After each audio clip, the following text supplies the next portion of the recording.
Saudações, nobres ouvintes do podcast Sem Esperança. Eu disse anteriormente e trazendo ele para o nosso Estado democrático de direito, né? Que é algo posto. Bom, e aí nós vemos que as coisas de fato não são sempre assim. Mas o que eu quero dizer é que primeiro se tem, de fato, como eu disse, apesar das restrições, a liberdade de expressão. E quando eu digo isso, liberdade de expressão, e de também consumir certos discursos. Por exemplo, uma banda não pode ser impedida de publicar uma música, ou uma pessoa publicar uma música, certo? De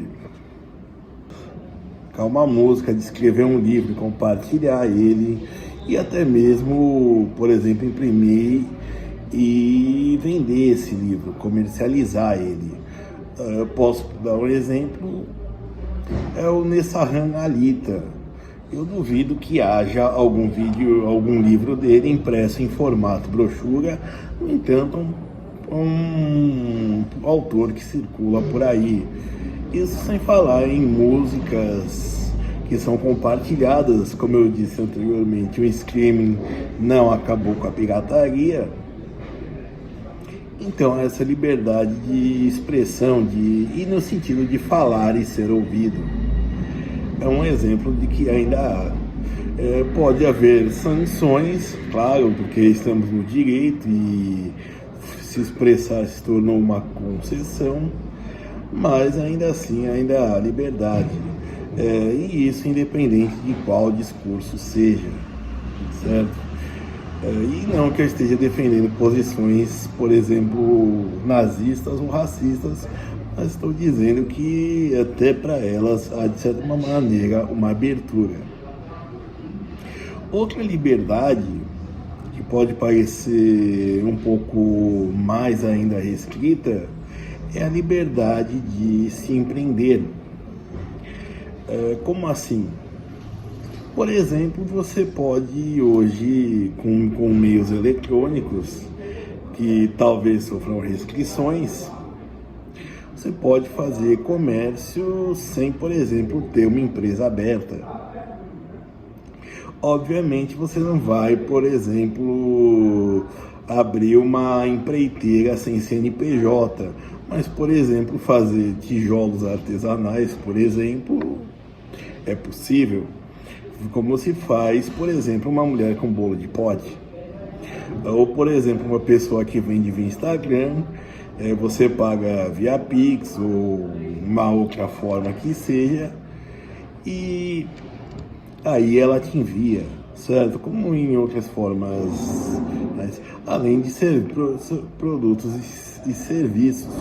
Por exemplo, pessoas que postam anúncio em plataformas de redes sociais, a pessoa que faz tudo do bairro, entre outras coisas, certo?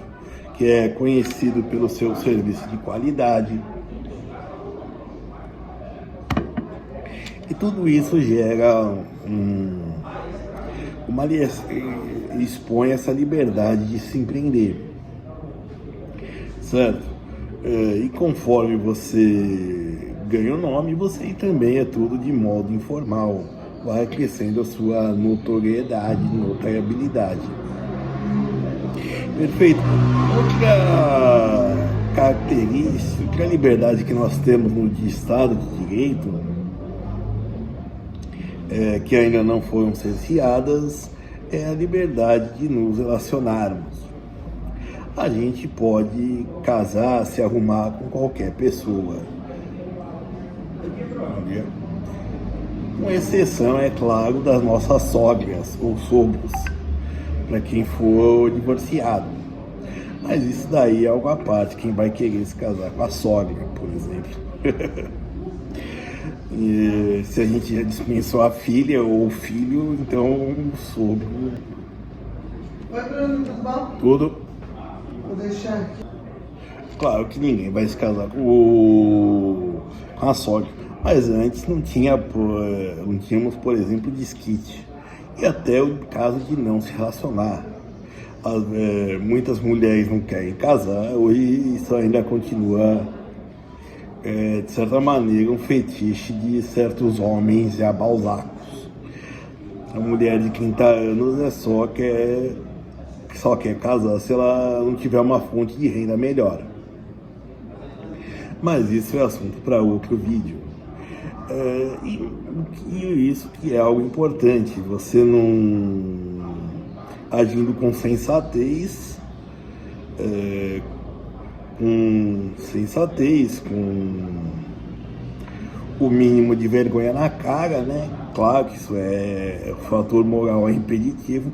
Você, por exemplo, não vai casar um velho de 56 anos com uma menina de 12. Aí realmente não, mas eu digo que a liberdade é fundamentalmente uma coisa para pessoas adultas. Mas já que tocamos na questão de crianças, isso envolve o aprender, também temos a liberdade de aprender e ensinar, que está aberta a sua liberdade de expressão, a liberdade de publicação. Hoje você pode aprender de tudo, certo? E de certa maneira, até mesmo em alguns casos, se profissionalizar de todas as maneiras. E eu digo isso até de forma gratuita. No YouTube e também em outras plataformas gratuitas, cursos de todos os tipos. Apesar de hoje se venderem cursos por tal coisa, de línguas, de programação, de ganhar dinheiro na internet, por exemplo, se tem gente muito anteriormente ensinando cursos, vídeos bem antigos de 7 ou 10 anos para mais, e gente ensinando línguas, idiomas de todo tipo. E se você tiver o domínio básico do inglês, aí a abrangência, a quantidade de conhecimento se torna maior. O leque de opções se torna maior. Certo? E com isso também surge uma nova questão.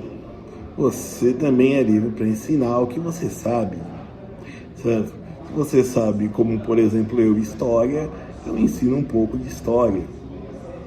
Se você sabe, sei lá, de TI, você vai de TI.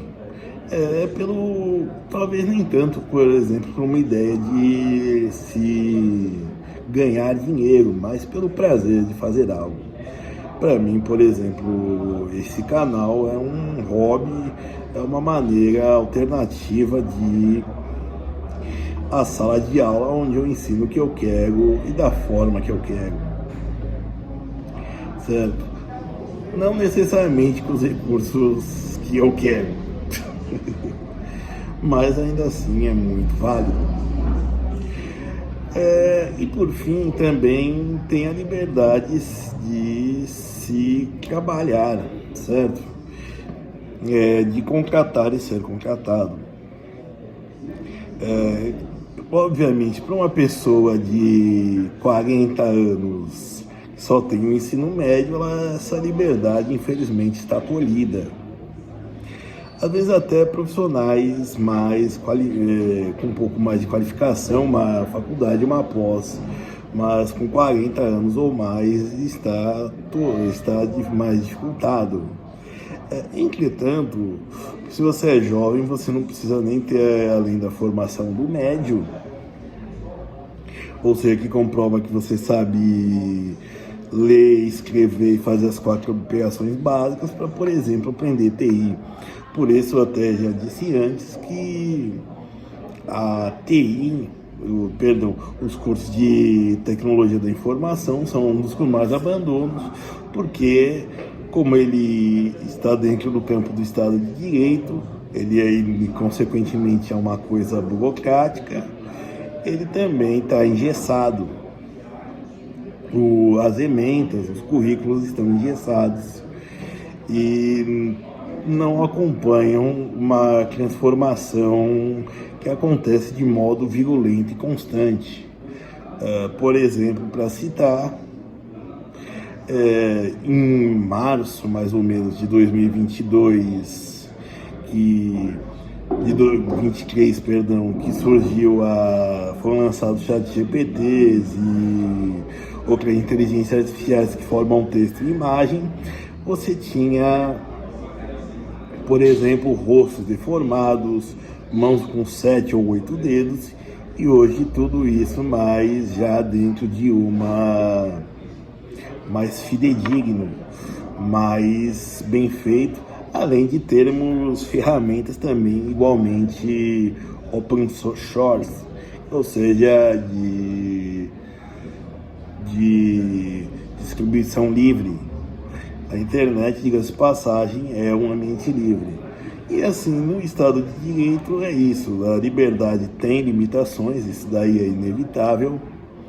Ela tem esses direitos, como eu disse, negativos, que podem ser restringidos ou tirados, mas ainda assim há liberdade sim para o ser humano viver, o ser humano, e quando eu digo isso eu falo a pessoa comum, certo? Obviamente, por exemplo, um herdeiro de uma empresa, de um banco, é impossível não ter relações com o Estado, seja apenas na parte de pagar tributos, ou de, por exemplo, vai abrir uma agência, ter que fazer uma empreiteira, ele vai ter uma relação sim, certo? Ou até de transmitir essa herança.